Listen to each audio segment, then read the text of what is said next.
Hey there, welcome back to Jump King. I haven't played this game in a while, so I can't imagine that this is going to go well for me. I've been on a bit of an Elden Ring journey.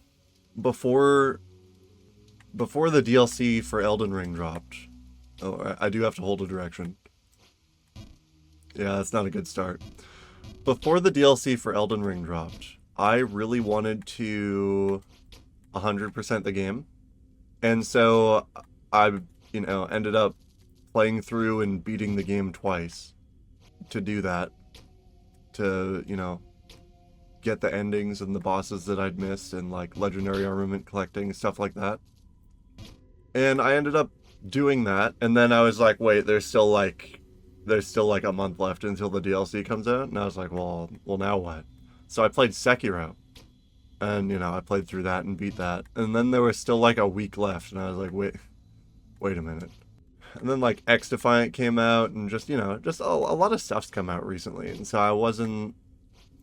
I'll admit that coming back to this wasn't at the top of my list, but I'm here now, back at it again,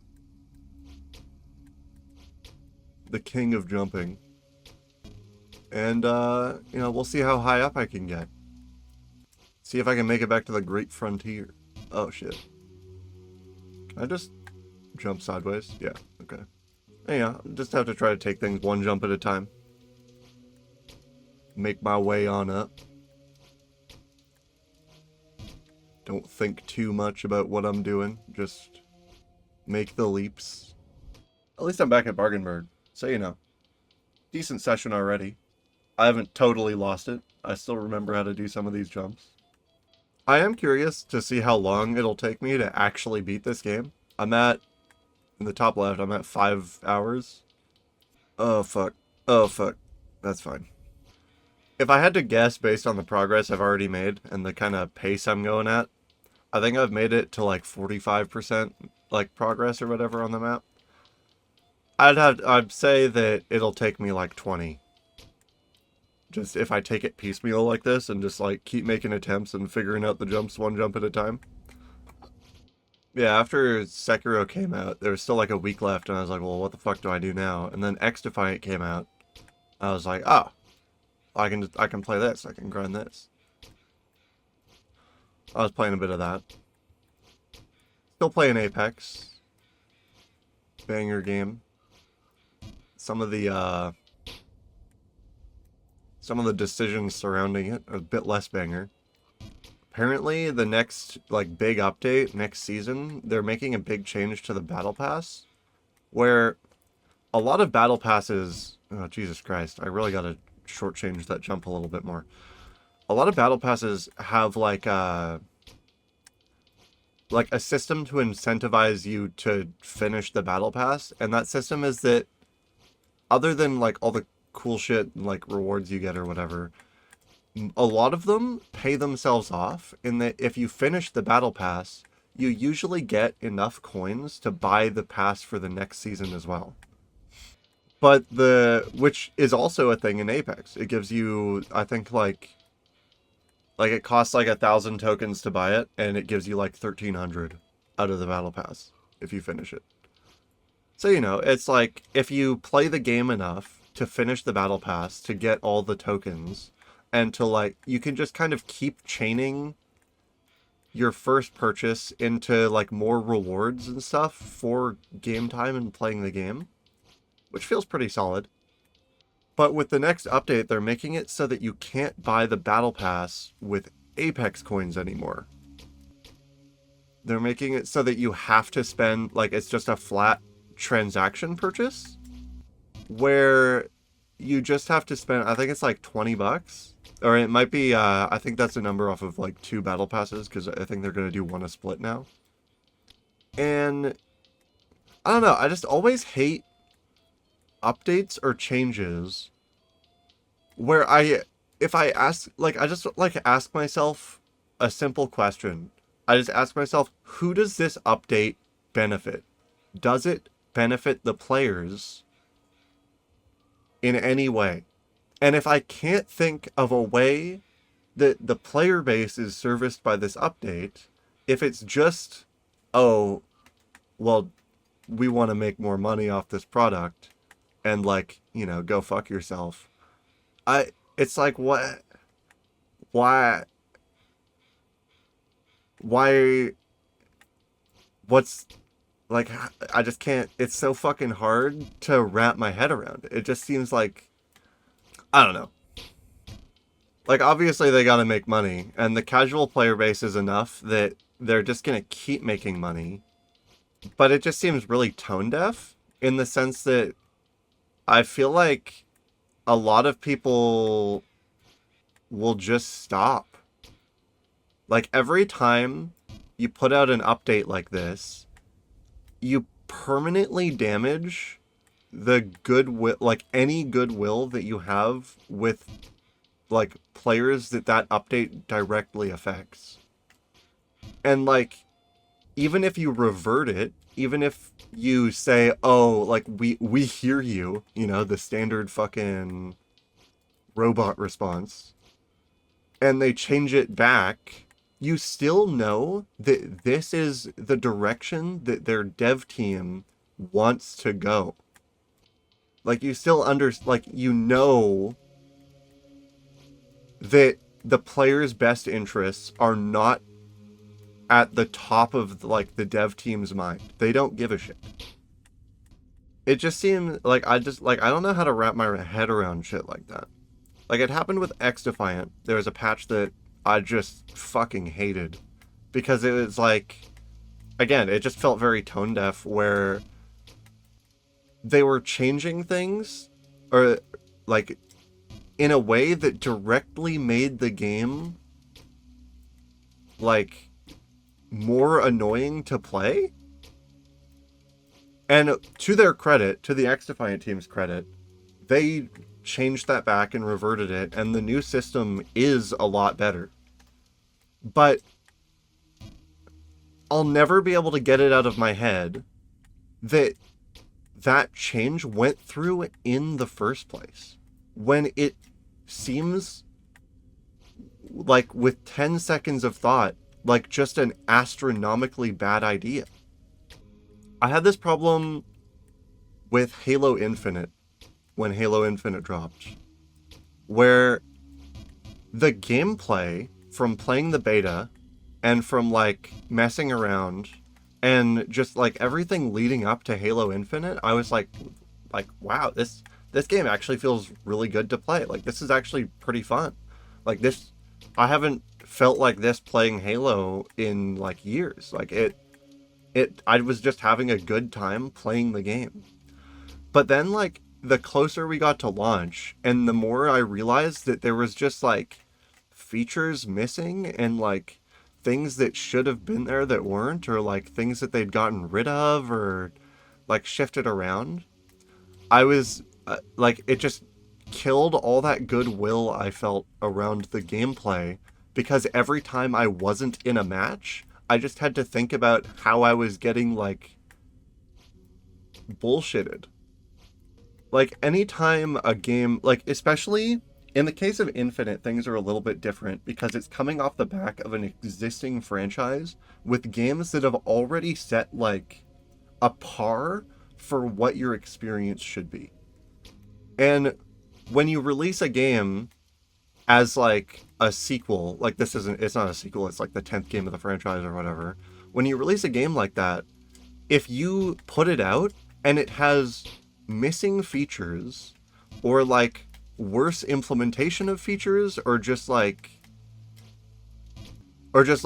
or problems that have been solved in the past, then they're like, I just look at the game and I'm like, what?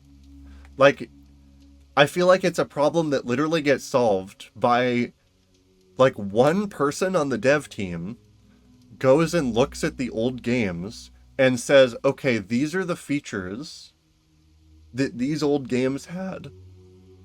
Let's make sure that the new game has these features. And so, like, the first example, I guess, like, one of the things that comes to mind is that for multiplayer, the thing that's at like the kind of top of this idea for me is the way the cosmetic system was implemented. So obviously, cosmetics are like a big fucking way that live service games make money. And Halo Infinite's multiplayer is free. I'm pretty sure you only have to pay for the campaign. So I understand them putting out like paid armor sets and shit like that because people will buy them and it'll make them a fuck ton of money. What I don't understand is how the base game's default armor customization options are the worst that they've been in any game in the franchise since Halo 2. I don't know. I haven't kept up with the game, admittedly, because every time I think about the game, I have to think about this shit.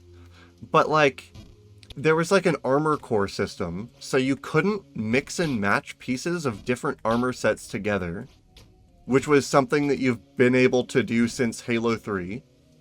There was, like, a color system in place where you had to use, like, pre-fault color settings for your Spartan that you unlocked. Whereas, like, if you wanted to have, like, certain color schemes, you'd have to, like, pay for them. When, again, since Halo 2, you've just been able to pick your primary and secondary armor colors and just, like, be able to customize your character based off of that. So it's just a feature that directly makes the game worse to play than an older version.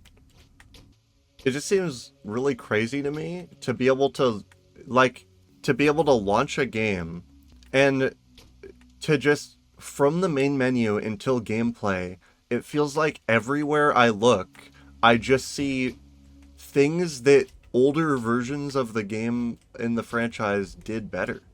It just seems like it just seems crazy to me. It's like, as far as battle passes go, Halo Reach, the level up system for like multiplayer and experience and stuff, was effectively a battle pass built into the game. Like, it was a reward system based on playtime and like leveling up and like unlocking armor pieces and cosmetics and like shit based on like you could tell how long somebody had been playing the game because of it. Or if they'd hacked their profile. Have the fucking like lightning shoulders like 4 days into release. But the like, it seems crazy to me to have like thousands of levels of free cosmetic rewards on a battle pass in an old game, and then make it so that in the new game you have the least free to play cosmetic customization options that have been in the franchise in over a decade. Like, really? That's the play you're going for? And it's like, okay, well, that's one thing. It's just cosmetics, right? So, like, the next thing that's also small, like, it's another small thing, but I feel like, the small things kind of add up when you start getting too many of them, and they start annoying you consistently. The multiplayer released with only a quick play button. Like, when the game came out, you couldn't search for the game modes you wanted to play. I think this was later added and changed. But they had it set up so that, like, the options were, like, quick play fucking small teams game mode and quick play big teams game mode. And that was, like, the only difference. And for, like, ranked, that made sense because, part of the point of ranked would be your ability to, like, play around the different game modes and to, like, to understand the different objectives and how to play them and stuff. But for casual players, it just leads to this thing of like, oh, I fucking hate CTF. I guess I'm just leaving this game. Gotta find another one. Or like, people getting into game modes that they don't want to play or don't like, when in, again, every previous Halo game, they've just had the option to play the mode that they wanted to play. If you wanted to play Team Snipers, you just played Team Snipers. And the reason they gave for this is one that I hear a lot. They're like, oh, well, we want to make sure all the players are in the same pool so that we can keep like queue times small and like can get players back into game quickly. And I can respect that to a degree, but there are players that don't. If somebody doesn't want to play 90% of the game's game modes, then forcing them to play those game modes just so that they can get the one that they did want to play eventually, I feel like just poisons their overall experience with the game. They have to think about all these bad games they played or like matches of game modes that they don't care about. Also, that they could get their like one dopamine hit of the fucking game that they wanted, like the game mode they actually wanted to play. If you just want to play Slayer on launch, you couldn't. And that's not like, that's like an issue for people that like playing the objective modes too. Because if somebody is a Slayer player, they're not going to go into Oddball with the objective of playing fucking Oddball. They're there to kill people. And so it leads to friction between people that never wanted to be there in the first place and people that really do like that game mode or the objective game modes, where the people that are there because they actually want to play Oddball, all of a sudden they have to deal with people on their team constantly that just like do not give a shit about the objective or like the game mode they're playing, which makes the community hate each other a little bit because they're like, it's just like giving them more of a reason to get mad at each other about shit. A third nitpick is when the game came out, I felt like the multiplayer, like the map pool size was really small when they have like 2 decades of maps to pull from. Like, why does the game need to have, like, why should the map variety ever be as small? Like, I feel genuinely in like a multiplayer setting, I feel like it's just a no-brainer that you just, in like a sequel or like a next game of a franchise, you just bring the old best maps back. And people will be like, oh, but then nobody will ever want to play the new maps. And it's like, well, if nobody wants to play the new maps, maybe it's because the new maps are bad. And like, you should use that to be like, okay, well, what do people like about these old maps better? And, use that to like, maybe make things better about the game in the long term. Instead of just going like, oh no, we'll just force them to play on the new stuff. Because if they're forced to play on the new stuff, that means they're playing the new stuff a lot. And if they're playing the new stuff a lot, well, that means they must like it. It's like, well, no, they just don't have the other options. Another thing, this game was delayed, or like Halo Infinite was delayed for like a year or something. And when it did finally come out, when they were finally like, all right, well, the delays are over, the game released without its campaign and without Forge. Which was like, well, so the game's still in beta then? Like, what do you mean the full release? The game's not out yet. Which, again, was pretty annoying. It's just like, I mean, that one's like a smaller nitpick because the game has to come out eventually, and like the devs are probably being on crunch when the game's getting delayed that much. But along the same lines, don't put out the fucking release date if you're not confident about it. Like, maybe they had to hit a specific mark as far as, like, marketing goes or some shit. But, like eventually, the campaign did come out. But then it was out without co-op multiplayer. Which is, like, okay, so the campaign's only half out, so the game's still a beta release. And then they're like, okay, and also Forge. That's gonna be another, like, that's gonna be another, like, year.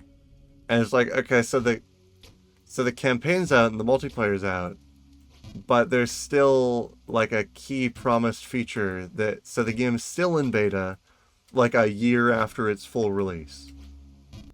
And like a common response to like the more nitpicky arguments, I guess, like this, because I feel like a decent amount of the stuff I'm saying is kind of nitpicky, but it's also like, these weren't hard things for me to like come to these conclusions about. This is shit that, like, the second I saw it, I was like, why? Like, the second I saw the armor customization in the game, like, just within moments of trying to use it and mess around with it, I was thinking to myself, like, why is this the worst system for armor customization that I've ever used in a Halo game? And if I got that feeling, like, I got that feeling immediately, and I get that feeling every single time I look at the armor customization. And, maybe some people don't give a shit what their characters look like and stuff, but I do. I find it pretty enjoyable to play as a character that, like, I think looks cool. Or to, like, like, I'd prefer them to be, like, a character that I'm interested in looking at, rather than, like, just, like, a blob of color that I don't give a shit about. Because cosmetics and appearance are pretty important to gameplay impact. Like, if you think of your favorite games, I'm genuinely curious if you think it would still be your favorite game if you were playing a version of it where nothing was textured or modeled. You were just playing, like, the game with nothing but its base mechanics and gameplay in place. Some games, you could pull that off. Like, if I was playing Jump King, for instance, and this was just like a gray blob of textures, and there wasn't music in the background, and I didn't hear that rain pouring down on the roof on the side, and there weren't these fucking torches in the middle over here, this game would not appeal to me nearly as much. If there wasn't a landing noise when I hit the floor, if I didn't, like, face plant on shit when I, like, got to the bottom of something, like, all of these tiny little things, all of these, like, bits of polish to the game make it phenomenally, like, significantly more entertaining to play. And when you play a game that doesn't have these features, like, that's when you really notice it. I just think I think a big part of the reason that it bothers me for Halo is that it's an established franchise where, like, things are just actively made worse by, like, the newest game. Like, I already mentioned it, but the idea of something releasing as, like, a successor to an existing franchise and it having worse feature implementation when you could have just made the feature implementation identical and then added on the shit you wanted to add, it just doesn't make any sense to me. Like, the obvious response to, like, the Reach having, like, 1,000 levels of free shit is then, like, well, why do you ever buy the battle pass then?